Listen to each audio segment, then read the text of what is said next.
Joining us now on the program for our weekly mental health segment is Carrie Krawiec, a therapist at the Birmingham Maple Clinic. Carrie, thanks for being with us again. Good morning. Thank you for having me. Yeah, glad to have you on the show as we're into the thick of the spring season now, and we're starting to get more of that spring weather outside. That's a nice reminder for people to get going on some of their spring cleaning. But creating that tidiness isn't just for the home or outside in the yard or in your office. It's also a good time to wipe the slate clean and start anew in your mind as well. So with that being the case, as we talk about spring cleaning, how can that also be applied to your mental health? Well, first and foremost, spring cleaning actually has benefits for your mental health. So if you've ever gotten in your car after a car wash, inside and out and feel like $1,000,000, like you could be driving a Maserati, no matter what you're driving. That's the kind of endorphin release that comes from being in a tidy space. So cleaning and decluttering and removing sort of excess from our environment actually helps lower stress hormones, reduces irritability, reduces anxiety. Even monotonous tasks like vacuuming or sorting are stress relieving in that we get a sense of accomplishment without really a ton of exertion mentally, which is also just a strategy for calming and self-care. Using it as a metaphor, right? I mean, I think when it comes also to spring cleaning in our society, we bring so much into our homes. We might get a free towel at a sporting event or a free T-shirt from the car wash or a Happy Meal toy, and we're just always bringing this stuff in. And then we feel like it's important, even though it's not really important, and we rarely get it out. So really being honest with ourselves about what is waste. And if we don't want to waste something, but it's taking up time, space, money, effort in our own home, then it's still a waste. And the same goes true for some of our thoughts. We bring a lot of stuff into our mind, things we think are important, such as the judgment of others or expectations about what we should be doing. We bring that all in because we think it's important, and we rarely go through it, sort it out, and get rid of it, which is a mental task we can also be doing while doing some of those other mundane sorting, cleaning tasks. Yeah, those tasks are something that can kind of keep your mind off of things that are starting to stress you out, and that you get away from those for a little whiles. Even just over the weekend, I took some time. I was folding some towels. I was cleaning my apartment again, and just taking a little while to do that. It does kind of clear your mind. You get into the flow of doing those different tasks, and then you can get back with a fresh mind and start reconsidering those things that are starting to stress you out a little bit. So as you're doing that cleaning, you're trying to figure out what is worthwhile in your life, or what is worthwhile in your mind, versus what is more along the side of things that you need to get rid of from your current psychological state. What should you be looking for, and what should be those first additional tasks that you take after you've taken that inventory? I love it. We're talking about two things at the same time, both the cleaning and spring cleaning, our actual physical cleaning, and also our mental cleaning. I love this experience you shared about, right, like doing something kind of monotonous and repetitive, but not very high level, allowed you to sort of clear your mind. I mean, that's an activity that we should be doing. I mean, that's really what mindfulness is about. People say, oh, I can't do meditation or something. Really just sort of doing something boring and allowing your thoughts to sort of just clear themselves, and you just be present in what you're doing, is in itself a mindfulness exercise. And that is one of the things, right? That is sort of how we sort of like wash and rinse what's in our brain. And then we can sort of, like you said, then we sort through what's left. What have we been putting off? Are there things we've been putting off? Those things can take up a lot of space in our brain. I should be doing this, but I'm not. So, making a list and organizing, are there some things you've been putting off? Then ranking them, right? Are they things that need to be done? Are they things that could be done in 10 or 15 minutes? Are there things that take a longer amount of time? Are they things that I need to set up some goals over time?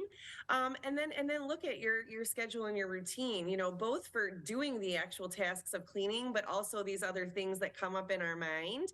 Can it be done in 10 or 15 minutes? If yes, when you have 10 or 15 minutes, do it. If it can't, look at your days, week, months, or year, And a lot for some time to do it. I think when it comes to cleaning and organizing, we don't consider them self-care, even though it is taking care of ourselves. We have this misunderstanding that self-care means just effortless and we put our feet up and binge watch TikTok.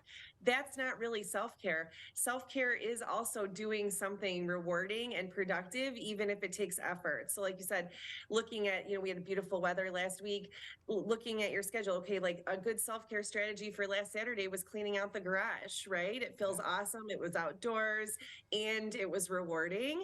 If on a rainy day, it might be the closet or something, so giving yourself a few hours to do something rewarding if it takes a long time. And then also creating some space for some rest after that.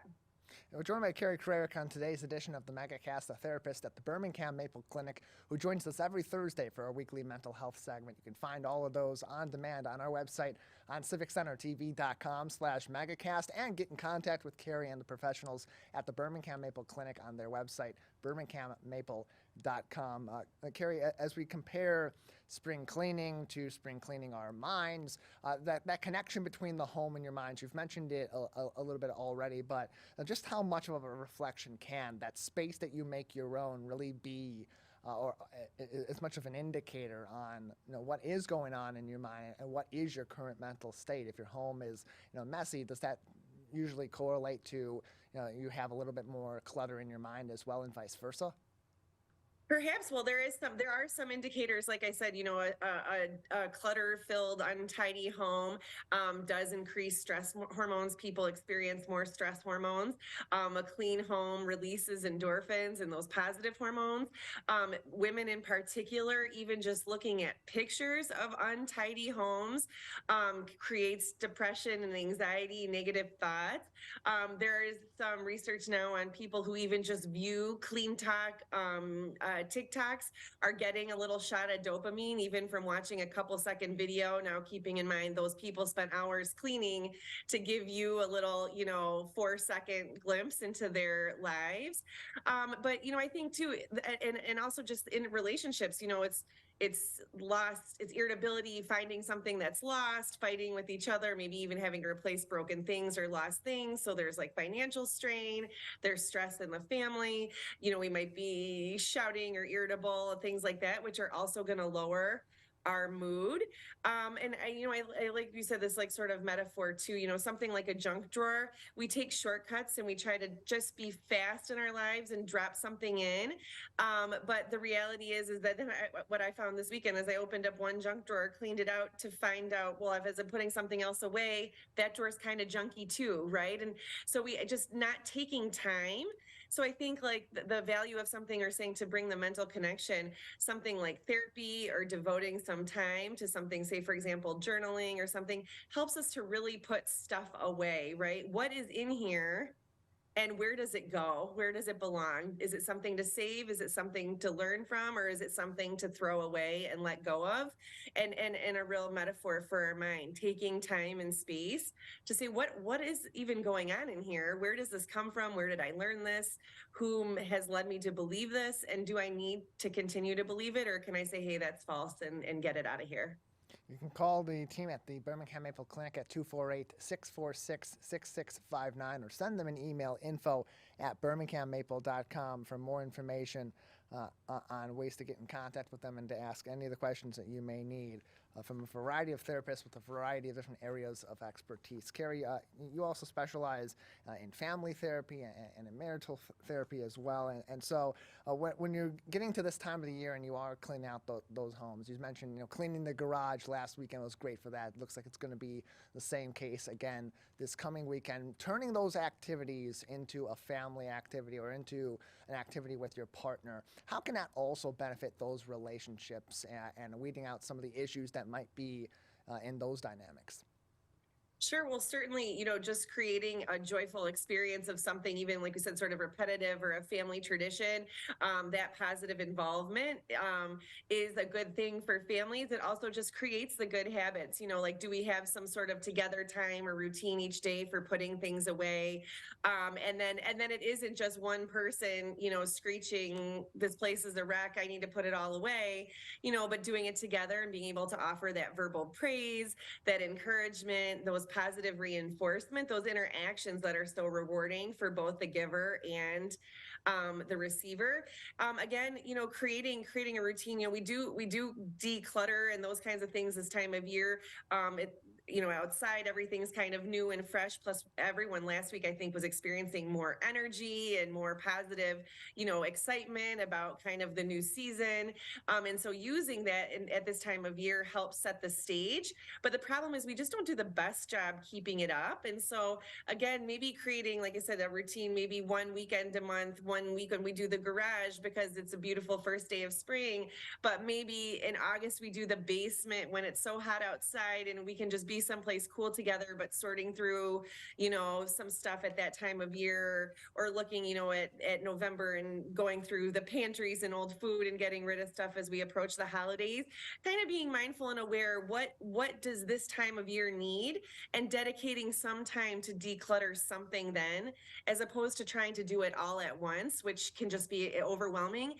And then people avoid it and get their dopamine fix looking at clean talk videos on TikTok instead of really doing their own space. We're joined by Carrie Krawiec, a therapist at the Birmingham Maple Clinic, as she joins us each and every week on Thursdays for our weekly mental health segment. You can find all those on demand, civiccentertv.com/megacast. Carrie, often when people are cleaning out their home, they're trying to declutter, they're trying to decide what stays and what goes, or what stays in this area versus another area, what is out of storage versus what's in storage. Often what they run into is an issue with something that they know it's probably time for it to go away and no longer be in the home, but they have some sort of connection to it. So what advice do you have for those individuals that may be holding on to something in their home that they really have that connection to, but they know deep down, or they're being told by others in their home too, it's time for this to go away? I love that. And, attachments are something we talk about mentally in therapy too. We attach to certain ideas or topics, and where did it come from? What does it mean to us? How is it benefiting us now? And why do we have that belief? I think even understanding things like scarcity, and people who maybe have had traumas around not having things or the right things, and then they feel compelled to hold on to them. Even understanding, right, yeah, some of those mental themes can be very useful. And then knowing, what do we need to get rid of and what don't we, to change our behaviors for our own health? Are there ways to commemorate something, or have, sort of a ritualized kind of burial or letting go? If it can be sort of given away or repurposed, can you get some joy or a sense of positivity from sharing that or giving it to someone else? And I think, yeah. So if you're holding on to something, Marie Kondo really talked about, is it bringing us joy? Can you touch it, hold it, and feel joy? It's a great rule of thumb, because if it's causing conflict in your marriage, or other people are critical of you keeping it, that joy may be in question. And is there something else that it can be either replaced with or exchanged for, that you may also feel joy, and use that as a rule of thumb? Joining us is Carrie Krawiec, a therapist at the Birmingham Maple Clinic. If you are in need of some consultation, particularly for within your marriage or within your family, birminghammaple.com, 248-646-6659. You can also contact the Birmingham Maple Clinic for a variety of therapies and other areas of expertise as well. Carrie, before we let you go, anything else that we haven't discussed on this topic that would be important for people to consider at this time? And like I think it's always just evaluating what you're bringing in. So again, whether it's in our mind, what we're bringing in terms of thoughts or social media or expectations of other people, but in our homes also, what are we bringing in? One way to avoid clutter is to evaluate, if you're bringing in mailers, and stuff that's junk, and, it's like, if you don't bring it in, it's one great boundary to start with right from the beginning that will help you so that you don't have too much clutter on the other side. Well, Carrie, thank you as always for joining us and giving us some insight into how this routine task we maybe not even thinking about having benefits to our mind is actually helping us get through some of the things that we're working through as well. Thank you.